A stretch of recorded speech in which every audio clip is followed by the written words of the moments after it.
Hello guys, तर आज आहे माझा शेवटचा पेपर आणि तो आहे भूगोलाचा. आता मी चालले पेपर द्यायला. आता तर सकाळी सकाळी खूपच ऊन होतं, म्हणून मम्मीनी ना एक बॉटल सोबत घेतली. आणि तुम्हीही ना कुठेही बाहेर जाताना आता ना बॉटल सोबत घेऊन जात जा, कारण आता ऊन खूप वाढले ना म्हणून. आता मी पोहोचले सेंटरवरती आणि या आहे माझ्या मैत्रिणी.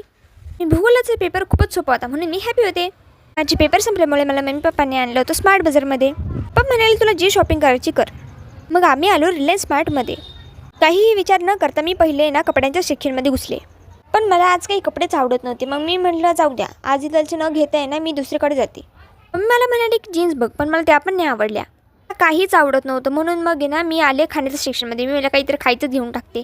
मग मी पाहता पाहता मला आहे ना असं वाटलं की आपण लस्सी करूया. मग मी लस्सीसाठी ना पाहिलं की दही वगैरे घेऊया आणि आईस्क्रीम घेते आणि मग घरी जाऊन लस्सी बनवू. पण तसंही नाही झालं. मग मी फिरत फिरत फिरत शेवटी मला मिरिंडा दिसला आणि मला भेटला मिरिंडाकडून आवड. आणि मी घेतले रेडीमेड आणि मी ना क्रीम आणि चिप्स पण घेतले. आणि मला ना हे बिस्किट खूप आवडतात म्हणून मी हे पण घेऊन टाकले. आणि मी अशी ट्रॉली खेळत खेळत ना बाहेर आले. आणि आमची सगळी शॉपिंग झाली होती म्हणून आता मी चाललो होतो घरी.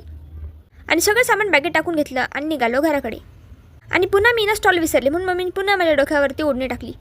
आता उन्हाळा चालू झाल्यामुळे ना मार्केटमध्ये खूप टरबूज, खरबूज आणि नारळ पाणी विकायला आलेलं होतं. आता मी आले घरी. व्लॉग पाहण्यासाठी मला कमेंट करा पार्ट 2. बाय बाय, भेटूया नेक्स्ट व्लॉगमध्ये.